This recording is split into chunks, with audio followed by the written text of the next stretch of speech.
So now we move on to Chatterson Farms system. We're going to talk a little bit about the specifications for my system here at Chatterson Farms. So for our zero discharge design, the feeding rate is 1.0 to 2.9 grams of fish food per square foot of growing area. And that ends up being 10.7 to 31 grams per square meter. So that is pretty drastically different from University of Virgin Islands feeding ratios of 60 to 100 grams per square meter. We've reduced those by a lot, not only by mineralizing the wastes, but by actually recapturing the wastewater that we lose just trying to remove those solids from the system. So we utilize an offline aerobic mineralization tank to fully digest the waste that we remove from the system on a daily basis. This primarily boosts phosphorus and potassium levels, thus changing the nutrient ratio available to the plants within the system. And small changes do produce big results. So our system here at the farm is made up of 4 1,000-gallon culture tanks. Okay, nothing huge. 2 150-gallon center outlet radial flow settlers, which I'm going to show you how to build later on. 2 80-gallon K1 upflow solids filters, so upflow coldness solids filters that I've talked about a little bit. 1 150-gallon moving bed bioreactor, a biofilter. And then for the plant troughs, we have 4 troughs that are 86 feet long and 4 feet wide, and 1 trough that is 86 feet long and 2 feet wide. We have a 100-gallon sump that's, again, the lowest point in the system, but that's actually leveled with the deep water culture troughs. Because for a rule of thumb, sizing a sump is about 10% of your total system volume in a RAS system. But when you have troughs, that's a lot more water volume. And what the sump needs to account for is, for one, when you start up and the pump starts pulling water out, it needs to be able to actually have water recirculate back to that sump before it pulls it dry. So that's one thing. But specifically for aquaponics, if you have several 100-foot-long troughs or 86-foot-long troughs, and you have even a ½ inch of head pressure flowing from those troughs into your sump, when the power goes out, a ½ inch over that big of an area ends up being a lot of water, and you need a much bigger tank to be able to accommodate that and hold it. So what we do is we actually level the sump, the lowest point that our pump is going to pull from. We level it with the deep water culture troughs, theoretically making those our sump as well. So we still have a separate area for our pump to pull water from. That's the cleanest area in the entire system because it's gone through all the filtration and several hundred feet of basically a settling basin, which removes a lot of the suspended and fine solids. And then it's circulates back and goes back to the fish. We also have a 50-gallon dosing tank set up to dose anything we need into the system on a slow but continual basis. So here's an easy drawing for the system. Again, I started with University of Virgin Islands principles, and a lot of the things they do make sense. So I've incorporated those, but I've tried to make upgrades where I saw fit. So we've got 4 fish culture tanks. The reason for 4 fish culture tanks is that so we can have a continuous harvest throughout the year. And let's take tilapia, for example. Well, tilapia on average take about 6 months to grow from a 50-gram fingerling to a harvestable size fish. And so 6 months, if we were to stock, say, 1 fish tank, well, we'd have little fish for a little while, and then right in the middle we'd have maybe what our actual feed amount we need for the plants is, and then they're going to get big, and maybe we have too much food for how many plants we have. And then what happens when we harvest? All that goes away. So there's this huge change in nutrients. By having 4 tanks and stocking each tank with fingerlings, say every 6 weeks on a tilapia basis, well, every 6 weeks we can harvest a full tank of tilapia, and every 6 weeks we can restock that with fingerlings. So what that does, instead of having nutrients that are doing this, it really evens them out. Even though there will be a slight change, it evens out the nutrients. So we have 4 fish culture tanks there. We have, from the fish culture tank, You can see the red line is the drain line, so they drain into the radial flow settler. The radial flow settler drains into the coldness upflow filter. This is all happening by gravity, so this is the lowest point, this is the highest point, and then gravity flows the water to here, to the upflow filter, then to the moving bed bioreactor, and then out to the plant troughs. And you can see we got to the outer plant troughs, and then it wraps around and comes back through the inner plant troughs. The third plant trough is actually connected independently. Here we can see in blue, this is the pressure line. So the line that we want at 5 feet per second instead of 2 feet per second. This is the pump, because it's going to pull it from the sump, and it's going to shoot it up here and disperse it to the 4 fish culture tanks. It also has a small teed off line that brings a small stream over to the buffering tank, creating a separate loop that goes to the buffering tank, back to the sump, back to the pump. And what you do is that's where we add any calcium, potassium, magnesium, anything like that that we need, and it slowly disperses it into that main system volume of water throughout the day, so we don't have any kind of shock to the fish. The water is pumped from the sump, like we just talked about, to the culture tanks, delivered through the vertical outlet manifolds with the attached manometers, the clear sight tubes. The water exits the culture tanks through a slotted center bottom drain with fish guard and goes into the radial flow settler, which we'll actually learn how to build that next week. The water then exits from the radial flow settler and flows into the K1 upflow filter. Water exits the K1 upflow filter into the MBBR. Water exits the MBBR into the hydroponic plant troughs.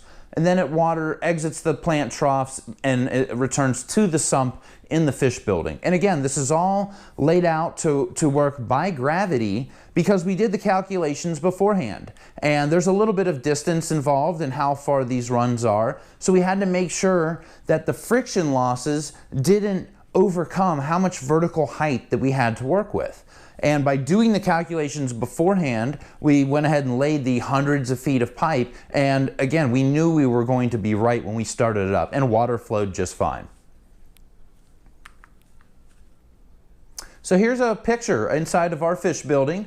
And you can see here, I had to take this in 2 pictures because I don't have a wide angle lens on this camera.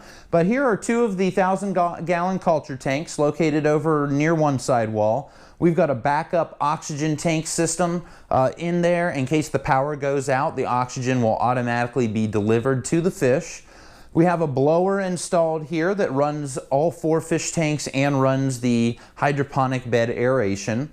And you can see a sump here. The pumps pick the water up from the sump and deliver it out to the system. There's actually 2 pumps here. The other pump I have to deliver water to an independent seedling table on a timer. So that has nothing to do with the main circulation. Again, the water flows from these 2 tanks into the center outlet radial flow settler, then to the upflow K1 filter, back to the moving bed bioreactor, and then out to the plants. And here's our small 50-gallon buffer tank. Here's a shot, an angle going the other way. And again, the sump, we have our pumps here, 50-gallon dosing tank, K1 filter, 2 pumps here. I also have oxygen manifold here to deliver oxygen in case of an emergency, power outage. And where we live, again, I think we're lightning strike capital of the world. There are power outages fairly frequently. So this has saved my operation a number of times. And it's like many times we say, it's not a matter of if, it's a matter of when. So these tanks flow into this center outlet radial flow, into the upflow filter, back to here, back out to the plant beds. Very simple orientation.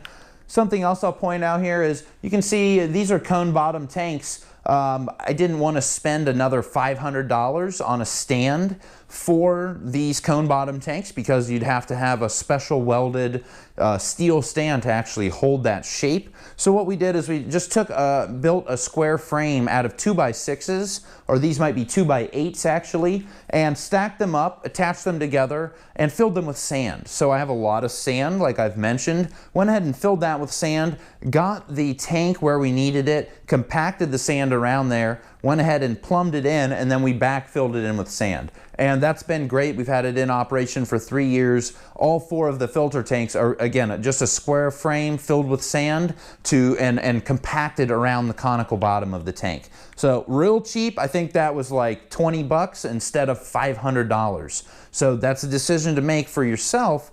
But for me, I had to get into the game a little bit cheaper, and I saved money where I could. Tanks should be round in size. We're going to go right into mineralization tank design now. So I know a lot of people are really interested in this, and hopefully we can demystify some of what's going on here in a mineralization tank. So tanks should be round in size and heavily aerated to keep solids in suspension.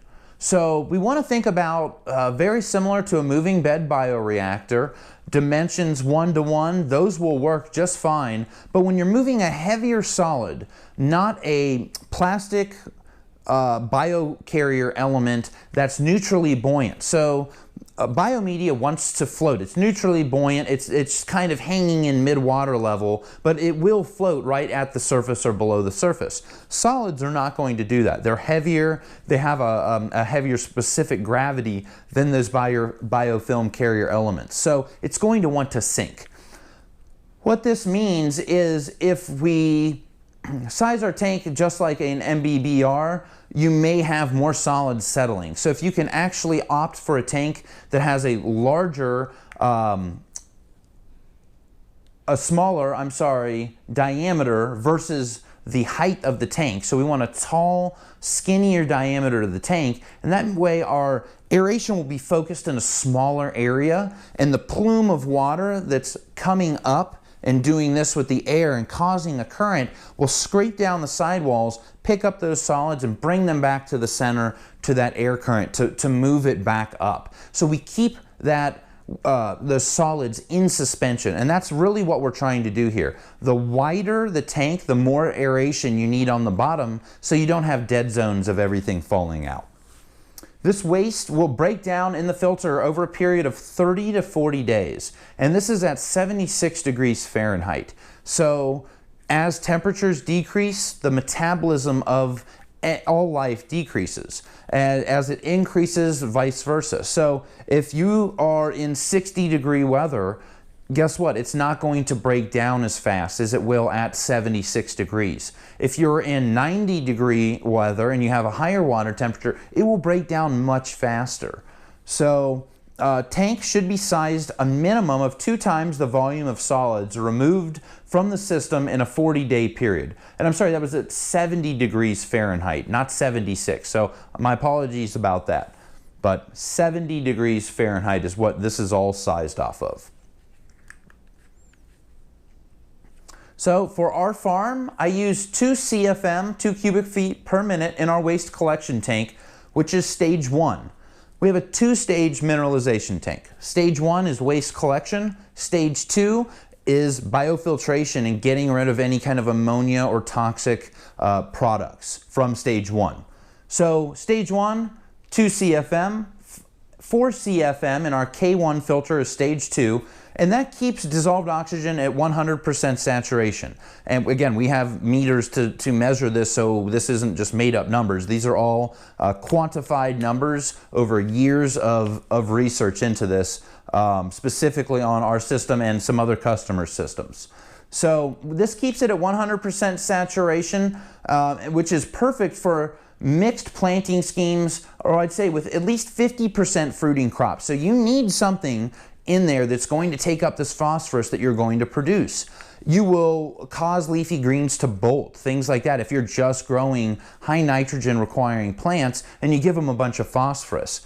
In nature, nitrogen is limiting. So when a plant gets an abundance of nitrogen, it's going to grow big, strong, dark green, and as fast as it can, because it knows that there's only a limited supply of nitrogen, and it needs to get as tall and as big as possible, as strong as possible, before it runs out of nitrogen and dies. So it knows that there's a ticking time bomb, and it's going to grow as tall as possible. It wants to outcompete all of its neighbors, all of its competitors. It's got to be the biggest and the strongest, because that's the seed that's going to survive to reproduce and become the next generation. So this is biology, this is evolution, it's built into these plants. So when nitrogen drops and phosphorus increases, especially in leafy greens, well, it tells the plant to stop growing leafy mass and to start to put out seeds, because you're getting ready to die. That's what happens in nature.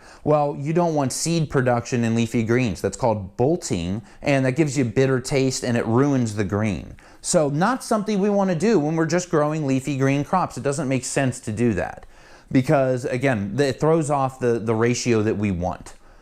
When specifically growing leafy greens, I will increase the air in stage 1 to 8 CFM instead of 2 CFM. Now what's the difference? At 2 CFM, we still get 100% saturation, right? But we do get some micro settling, and we get passive anaerobic denitrification that's happening and occurring within the system. So even in a 100% saturated system, within flocks of that solid material are anaerobic areas, and you're getting anaerobic activity happening, you're getting denitrification happening, and you're getting more of a phosphorus cycle that's getting induced. So you're getting phosphorus released, you're getting potassium released, several other micronutrients. And we'll talk about this in the water quality section. I'll do one specifically on mineralization tanks. And what you're really doing is, again, you're releasing the potential, but in that process, you are creating some other things. So we'll talk about that here in just a minute. Air can be delivered via a medium pore air diffuser, a large pore air diffuser, which is going to give you really big, coarse bubbles, or an airlift, which I don't get a whole lot deep into airlifts. It might be something I can do in the future, but airlift is basically injecting air into the side of a pipe. That causes suction out of the bottom of the pipe as the bubbles are rising, which creates water flow. So you could put an airlift right in the center of that tank, inject air into the airlift. It will suck the solids collecting in the center up and redistribute them throughout the water column. Polished water should exit stage 2, so the coldness biofilter, and drain back into the system's mechanical filtration or through a 100 micron bag filter and into the deep water culture trough. So you want to pull out any other fine solids, anything left in that water, before it runs into your plant trough. So here's the orientation of equipment. Waste flows from the mechanical filtration, your radial flow settler or your upflow filter, to stage 1 by gravity. When stage 1 reaches its maximum height, so when the tank is at its maximum height to hold liquids, a float switch is triggered and turns a small 500 gallon per hour magnetic drive pump on, which then delivers those nutrient-rich waters into stage 2 through a 100 micron mesh bag. This 500 gallon per hour pump has I think like 8 feet of head height on it, so that's drastically reduced. And then I also have a ball valve on it to bring it down even more. We don't need the transfer of liquids to happen extremely quickly. We actually would prefer a slower transfer of liquids so that we don't clog that bag filter really quickly. It allows the diffusion of the water through the 100 micron screen. So a slow flow is preferred. Stage 2 overflows using gravity. So as soon as it reaches the top of the overflow pipe, it's going to naturally flow out. And that delivers the water to the hydroponic plant trough through another 100 micron mesh, just in case we have any production of bacterial mass in that biofilter. We know as it consumes ammonia, small bits of bacteria are being produced and being dislodged from the media. So you're going to get a little bit of light solids out. So it's nice to put another bag filter on the entrance to the trough from that mineralization tank. Now you can also decant the nutrient solution in mineralization tank 1 by using a timer to shut off the airflow for 45 minutes, then by putting a small transfer pump on the timer, so our small magnetic drive pump, and that on a timer will, you set it for long enough to move the needed volume of water. and it takes some dialing in. So the first time you plug in the pump and you decant it, you plug in the water pump, and you sit there with a watch and you time how long it takes. When it gets down to the needed point, then you know, okay, this needs to be on for 15 minutes or 20 minutes. And that's what you set your electronic timer for. It does not have to be to the milliliter to work properly. It just has to be close, and especially when your mineralization tank is the size that mine is, which we'll see here in just a second. So first, we want to calculate total solid waste removed daily from the system. We're going to size this tank. How do we know how big it needs to be? Well, we know 7 to 15% of the feed weight going in is going to be solids coming out. That's what's coming out of the fish. The volume of fish waste depends on concentration of waste to water and the mechanical filtration chosen. So we know how much the weight of the food's going to be dry matter, but we don't know how much is it going to weigh when we remove it from a filter. And a lot of that depends on the type of filter that you use. So if we used a big 1,000-gallon baffled clarifier like University of Virgin Islands and we remove that waste, we're going to get a whole lot more water than if we used a 250-gallon radial flow settler and remove that waste, because it's going to be a smaller vessel and it's concentrated in that cone. So higher total suspended solids, because if we think about it theoretically, it's the same amount of waste in each scenario, but the UVI scenario will have a lot more nutrient-rich water mixed in with that waste. Okay, so it depends somewhat on the efficiency of your mechanical filtration. For reference, using a radial flow settler and a K1 upflow, I discharge 30 gallons of waste per day into the mineralization tank, feeding about 5 pounds of fish food per day. So those, again, I haven't tested every different scenario out there, but that should give you some numbers to work with. 30 gallons of really, soupy, thick, concentrated fish waste, slurry, is going into that mineralization tank every day. Of that 30 gallons, 5 gallons is actually waste. If I decant it, 5 gallons is actually going to be the concentrated waste. So 1 pound of feed actually equals about 1 gallon of waste in this system after we go through all these steps. And it's important to note this kind of stuff, because it doesn't matter when you're out there doing it every day, but when you're teaching somebody like you or you're trying to relay the information, just writing it down can move us so far forward in this technology. So that's what I've done for my entire life. I'm a big record keeper, and hopefully this helps us, everybody get on the same page with mineralization, choose whether it's right for your operation or not, and if so, implement it correctly.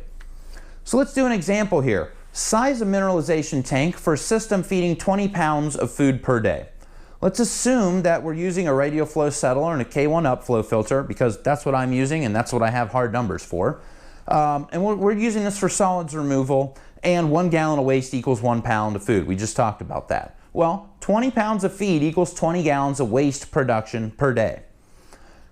20 gallons of waste times 40 days breakdown period at a maximum equals 800 gallons for stage 1 mineralization tank. So it's a pretty big tank because it takes a good amount of time, 40 days. Now, if we went at like the best possible mineralization rate, you might be down to 15 or 20 days if you're doing some other methods. And that drastically shrinks the size of this tank. We'll talk about some of those options later.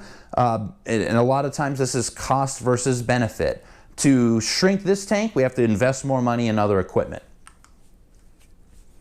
So we're sizing aeration in this mineralization tank just like a biofilter.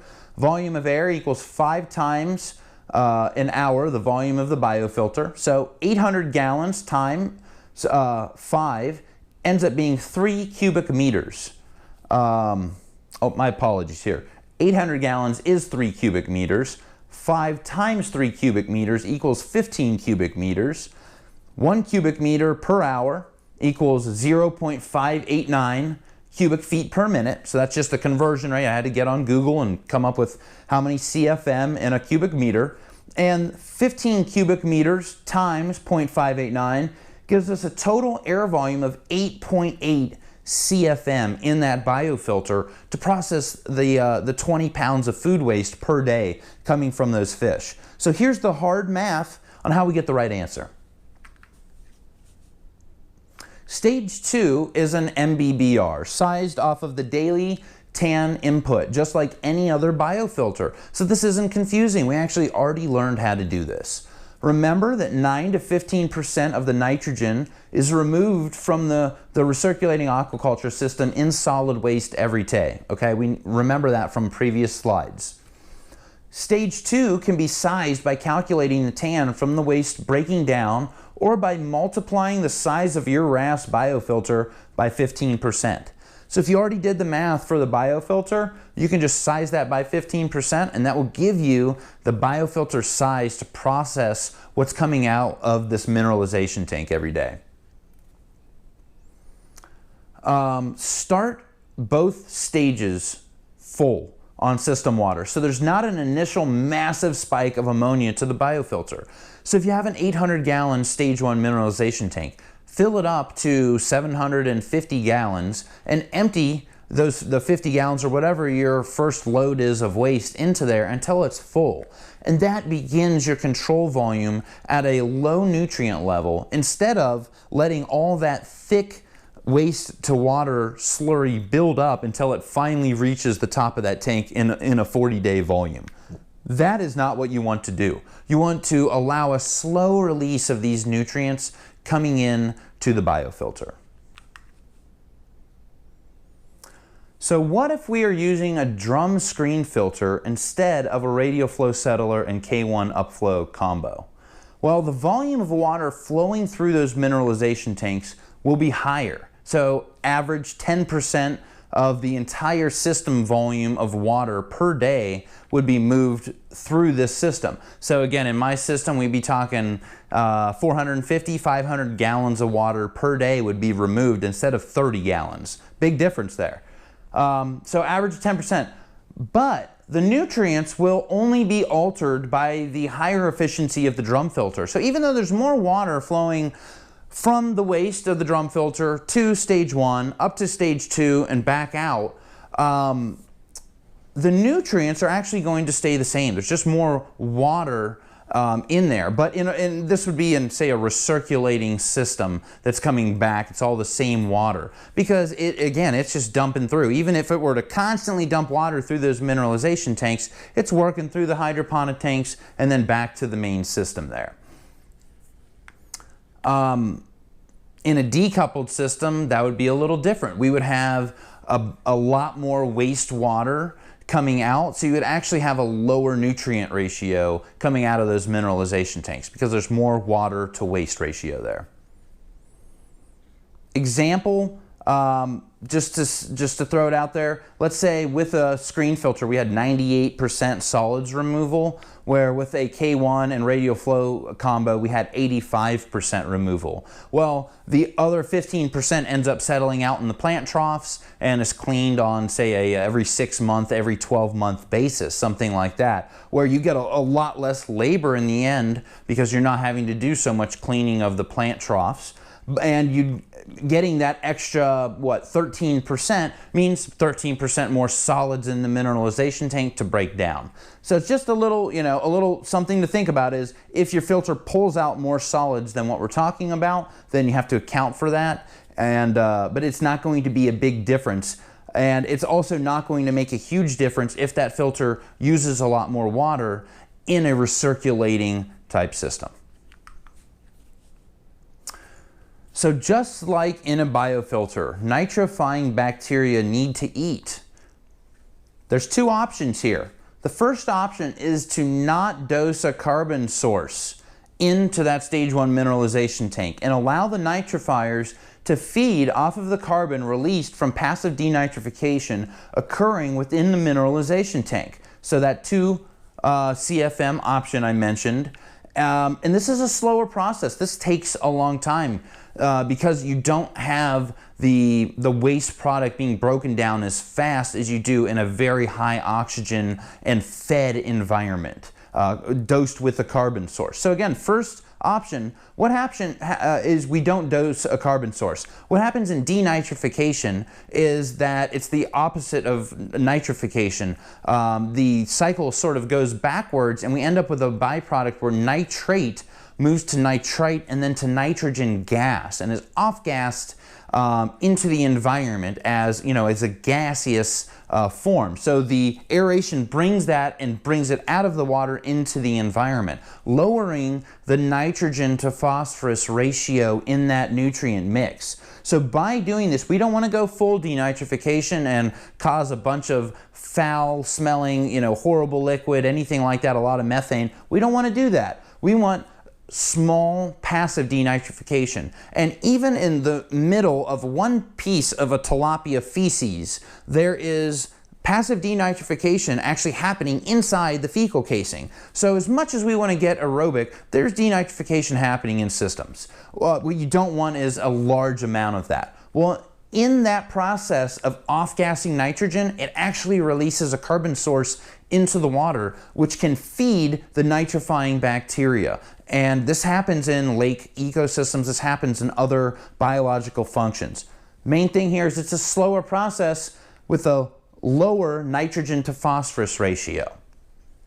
The second option is to dose a carbon source. So something like flour, which is kind of a time release, a slower breakdown carbon source, or molasses, a sugar, that is all a very quick carbon source, something that's going to dissolve and get readily used right away. So we feed these to the bacteria, and that takes a lot more oxygen. That's our higher oxygen option, the 8 CFM in that tank. And what's going to happen is, this is very much like creating worm tea or compost tea or anything like that. We are giving food to the microbes to get an explosion of growth. And in that explosion of growth, we want them to process those wastes and turn them into usable nutrients for us. So this is very similar to a biofloc system, where you get an explosion of bacterial growth and flocculence with the addition of a carbon source. We're not going to go through biofloc technology in this presentation, but you would be amazed at how similar mineralization and biofloc technology are. So here is a dosing chart to tell you how much carbon to dose per nitrogen. So the carbon to nitrogen ratio. So there's a given amount that we want to feed these animals. Too little, they're not going to perform where they could. Too much, they're not going to perform at their best. So we want to hit the right carbon to nitrogen ratio. And that depends on the protein content in your food, which is related to how much carbon is already in the water. So if you only have 15% protein content, which is horrible for fish food, then you need 21.5 to 1 carbon to nitrogen ratio. As you go up here, you see 20, 25, 30% protein, you're at 10.8 to 1 carbon to nitrogen ratio, and then 35 and 40, up in 40%, you're only at 8.1 to 1 carbon to nitrogen ratio. So a lot of numbers for biofloc, and that I've actually, tried out. We started at 10 to 1 carbon to nitrogen ratio because that's what you kind of start in biofloc, and that's how these technologies were related. But a lot of that depends on protein content, and then further it will depend on what species you're really trying to get to proliferate in that mineralization tank. So liquid carbon sources can be dosed by volume of effluent entering into that mineralization tank. So if we know we're getting 50 gallons of discharge in there every day, as that 50 gallons is flowing, or we deliver it to the mineralization tank, there's a piece of equipment called a dosatron that will actually deliver a given volume per flow that goes by. So every gallon that goes by, you'll hear a little click and a milliliter will come out, or something of that nature. You have to actually set how much you want to come out. But it's very easy, it's non-electronic, and it works by the force, kind of like a venturi, pulling and sucking those liquids through at a metered volume. So a solid carbon source like flour can be dosed with a spring-loaded belt feeder, like a baby belt feeder. You've probably all seen them if you're in aquaculture. They have a bright green top and a black casing, and I'll show one on video here on the next session. But it's a spring-loaded belt feeder. It works for 12 or 24 hours, and you basically pull the canvas feeding belt backwards, and that sets the timer, the spring, and it will slowly disperse whatever's on that belt over either 12 or 24-hour period. And it's commonly used to feed fingerlings or fry fish, because it will continually feed the tank, but we can also dose our hard carbon source with that very easily. And in aquaculture, we can dose sodium bicarbonate if we're using that as a carbon source for the biofilter. We can also dose in that, and you'll see these at aquaculture operations all the time. Creating anaerobic or heterotrophic bacteria can create problems in the fish loop. So this is a real problem, and that's why we really like everything to be aerobic in a fish system, especially in a recirculating aquaculture system. You can get ubiquitous bacteria that actually proliferate and start to affect fish, and that's when you get skin lesions, ulcers, fish diseases, things like that. When you get a high amount of heterotrophic bacteria, suspended solids, and things like that in the system. And for that reason alone, it's recommended that mineralization tanks be used in a decoupled system. So you don't actually send that water back to the fish tanks. You process it, you send it out to the plant tanks, and that's where it remains. It never makes its way back to the fish system. Now, here at Chatterson Farms, we've been, just on this farm, been in operation for 3 years. We've run our system recirculating for 2 of those years. 1 of the years, we went ahead and ran it decoupled to gather some much needed data, not only for my own farm and for further decisions, but also for consulting and for talking with other clients that are trying to overcome some issues. And through that time, we actually learned a lot. And one thing that people need to recognize is that you can run a very profitable and prolific recirculating aquaponics system, but you have to use the right species.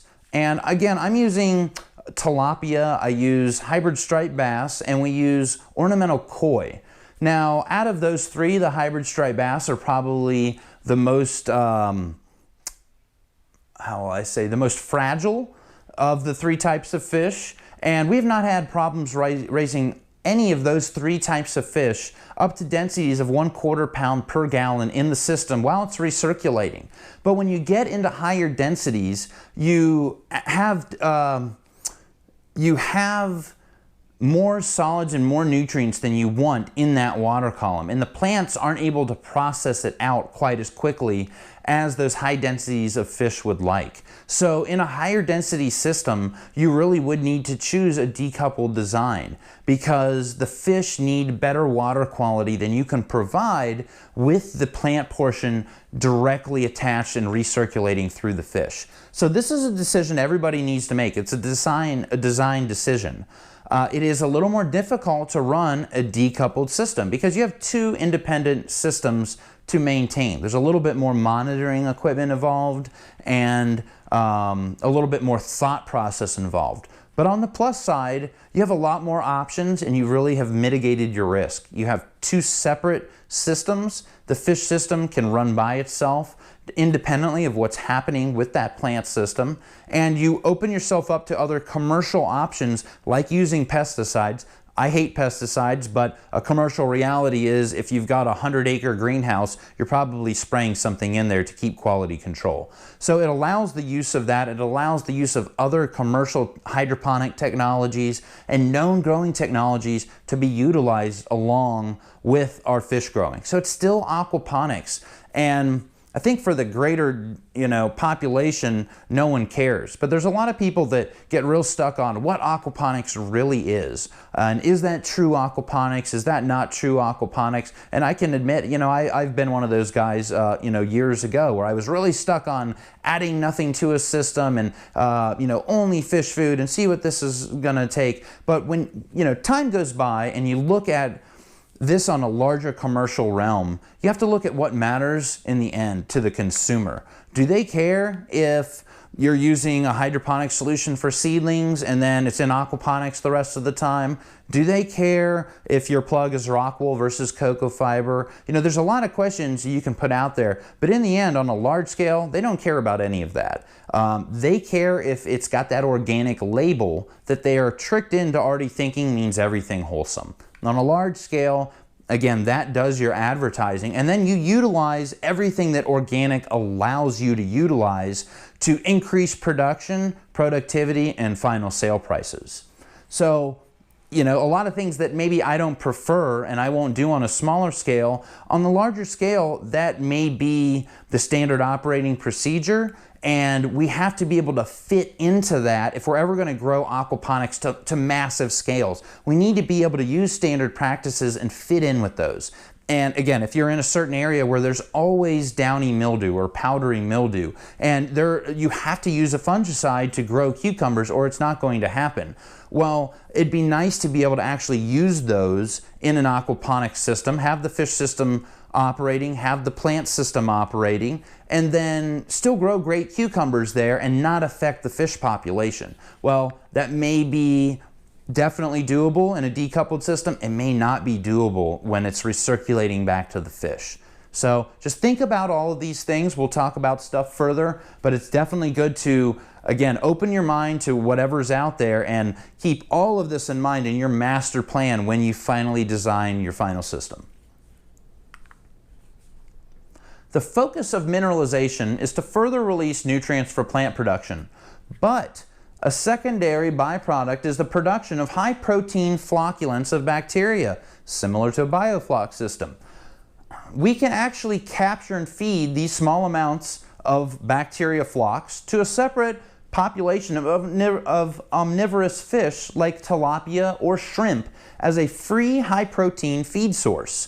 So what you could do is, say once a week, bi-weekly, you can actually capture and filter out some of those flocks. You don't want to take them all and crash the entire system, but say 20% of that flocculant mass you can pull out, and that might be 48% protein in those bioflocks. It's very high protein. Have a separate tank, aerated, already running, and that could be a supplementary feed source to those fish. So you have a lot of people that want to make food out of bugs, flies, larvae, etc. Well, this is a technology that's already been studied and is being used on a large scale, and we know it works and produces nutritious fish. So take a look at the other possibilities of this this large cellular mass that's being created in the mineralization tank by adding a carbon source. Again, we're creating huge amounts of bacteria. Luckily, those bacteria are healthy, nutritious products for omnivorous fish and shrimp to eat.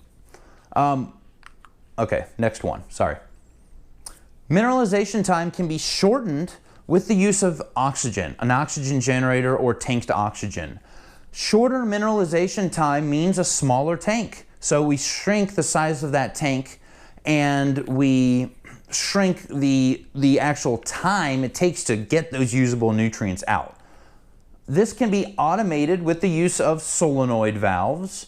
So we can actually put solenoid valves on, say, our radial flow settler or our coldness upflow tank and have them set on a timer so that maybe once a day, maybe once every 4 hours, whatever your regimen is, you can set those to open for a given amount of time, maybe 10 seconds, and then they will go ahead and close, delivering the same amount of volume of nutrient-rich waste to the mineralization tank at the same time every day. So it could be automated very easily with solenoid valves and with a timer. We can opt for more extensive filtration on the mineralization tank outflow, such as a drum screen filter. So when we get up into larger scales, then it will make sense to spend $5,000 on a drum screen filter for the water exiting the secondary stage of that mineralization tank. But if you're at my scale, it doesn't make sense. I'm not moving enough water through that tank to need a drum screen filter to automatically clean it every day. The price for what it's saving me in labor is not worth it. So scale has a lot to do with this. For us, we take that bag filter every single day and we spray it back out into the mineralization tank stage 1 and we let it dry. Then we put a secondary bag that we have out of use, we put that into use. So we have 2 bags, we switch them out every day, spray them out, allow them to dry, put them back into use. And even though it takes, 2-3 minutes a day, it saved me the use of a large filter, something else like that, a mechanical filter to pull the solids out. And you'll see the results here in just a moment. Many decisions depend on scale. We just talked about that. So again, what is the mineralization tank producing to alter our nutrient profile? What are we actually getting out of there? We know some phosphorus, we know some potassium. What else? Well, how does this affect plant growth and nutrient availability within the hydroponic portion of the system? This is going to be covered in the water quality session, so you will get that information. You know you like that picture. Okay, so this is a picture of stage 1 mineralization tank here at my farm. Here is actually a small bulkhead on the side. That's where the water's coming from the radial flow settler and the coldness upflow filters into our stage 1 filter. And this is actually a very big tank sunken into the ground. You can see here, it looks like chocolate milk. It's dark brown, but there's zero smell over this tank. You will not smell anything unless you open the radial flow settlers. Immediately when that discharge first comes out of that settling tank, you will get a smell. But it goes away within just a few minutes, and because this is an aerobically or an aerobic environment and that solid mass is constantly moving, we're not getting large settling zones that are able to create this pockets of methane that you smell. So even though it looks gross, this does not stink. You don't smell like you're outside of a sewage plant or anything like that. Here you will see a pipe. There's actually the submersible pump is located down there, and it's actually about 1 foot off of the bottom of the tank. So I don't want it sitting right on the bottom where sludge may settle if it were to ever settle. We want to bring it up off the bottom so it's not going to ever, suck any kind of solid waste that may have settled down there. So you can see right here where we have the pump float switch, and it's actually zip tied to this PVC pipe. And what happens is when the water level goes up, because I've discharged waste, the float switch goes up and the magnetic trigger is going to tell the pump to come on. And it's going to stay on until that switch drops back to the set water level where we tied that cable tie. So this allows me to empty those tanks, and this will control whenever the water level gets too high and deliver it to the next stage of filtration. Here you can see a picture of stage 1 beside stage 2. Again, here's the bulkhead coming from inside the fish building, and the pump's down here delivering up, and there's a small bag filter on the outlet. Just to show you how tall this is, there's a picture of me standing beside it. It's a very large tank, and these tanks are much larger than I need for my operation for the current production. But I got these tanks, 1, because of the availability, but 2, because these are actually going to be the mineralization tank for our entire expansion as well. We're planning for the future. So I went ahead and picked up these tanks when I could, and they will, the next 2 fish buildings, it will also process the fish waste for those. Here's a picture of stage 2. We talked about a K1 moving bed bioreactor. Well, here it is. It's right here. We had the inlet here. We've got aeration, and then we've got the outlet right here. And we'll talk about building moving bed bioreactors in the next session. But you can see all of our coldness carrier elements actually have, the white ones are coldness, the black ones are a knockoff that we were trying out, and they actually work really good, but I don't think they're available anymore. Here you can see the clarity of the waters. I scooped in so you can see how clear this water is. You saw how chocolatey and nasty that first stage water is. Well, this is what it looks like in stage 2. Very clear, relatively low suspended solids. You really can't see any in there. And here's the biofilm carrier elements. You can see the white and the black spoked wheels there. All right, guys, and that is it for this session of aquaponic design fundamentals. So again, if you have any questions, go ahead and email me, ryan@collegeofaquaponics.com, and I will be very happy to answer those questions in our weekly question and answer session. I really hope you learned a lot today. A lot of questions were answered, and I can't wait to see you during the next session.